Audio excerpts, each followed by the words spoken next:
ہے یا غنودگی تو اس کو لے گئے کہ یہ تو مر گیا ہے. تو بہرحال اس میں جلدی کرنا یہ مستحب ہے. اچھا ایک اور چیز ہے وہ ہے میتوں کو اسی لحاظ سے جلدی نہیں کر رہے تو کیا کر رہے ہیں کہ انتظار میں سرد خانوں میں رکھ دیتے ہیں لے جا کر. آیت اللہ سیستانی نے لکھا ہے کہ میت کو سرد خانہ یا اس کی مانند جگہوں پر طولانی مدت کے لیے بغیر کسی ضرورت کے رکھنا اشکال رکھتا ہے. احتیاط واجب کی بنا پہ اس کام کو ترک کیا جائے. یعنی سرد خانوں میں اتنی دیر تک یعنی یہ بھی یعنی کوئی یہ ایسا عقلی لحاظ سے نہیں ہے کہ فلاں جو ہے رشتہ دار وہاں سے آ جائے گا تو پھر تدفین اس وقت تک تاخیر کی جائے. یعنی کوئی اور ایسی چیز ہو کہ مثلا ایک دم سے بہت زیادہ کسی جگہ جیسے پچھلے زمانوں میں بھی ہوتا رہا ہے کہ ہلاکتیں ہو گئی ہیں, فی الحال جو ہے اتنی کوئی اویلیبل جگہ نہیں ہے اور دیگر میتیں بھی آئیں گی, کچھ تاخیر ہو تو چلیں پھر یعنی اس کو سمجھ میں آتا ہے کہ یہ میت کو سرد خانے میں رکھ دیا گیا.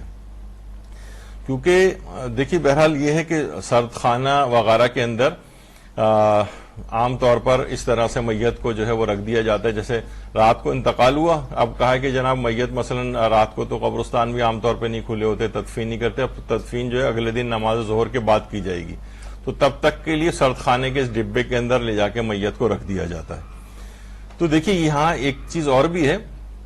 وہ یہ ہے کہ روایات میں یہ بات آئی کہ میت کو اکیلے چھوڑنا یہ کراہیت رکھتا ہے. یعنی میت گھبراتی ہے تو کوئی نہ کوئی اس کے وہاں پر میت کے ساتھ ہونا چاہیے. خود میری اپنی والدہ گرامی کا جب انتقال ہوا تھا تو یعنی کچھ وجوہات کی بنا پر صرف چند گھنٹے کی اس میں تاخیر ہوئی تھی, تو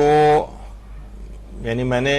ظاہر اور مسائل بھی ہوتے ہیں, چیزوں انتظامات کو دیکھنا ہوتا ہے, تو میں نے ذمہ داری اپنے بھانجوں بھتیجوں کی لگا دی تھی. کوئی بھی یعنی ٹھیک ہے کولڈ والی جگہ کے اوپر رکھا تھا, لیکن کوئی نہ کوئی ان کے ساتھ ایک آدمی ضرور ہے جنہوں نے اپنی ڈیوٹیاں بدلی تھیں, اور تھوڑی دیر بعد میں نے کہا ایک سیکنڈ کو بھی ان کو خالی نہ چھوڑا جائے,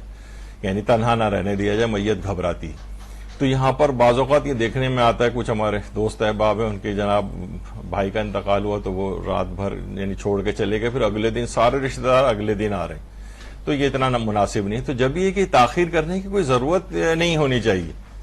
سوائے اس کے کوئی بہت عقلی ضرورت ہو یا شرعی ضرورت ہو. ایک اور بڑا مسئلہ ایک اور ہوتا ہے تاخیر کا, وہ ہے کہ جو اور ممالک کے اندر جو لوگ انتقال کر جاتے ہیں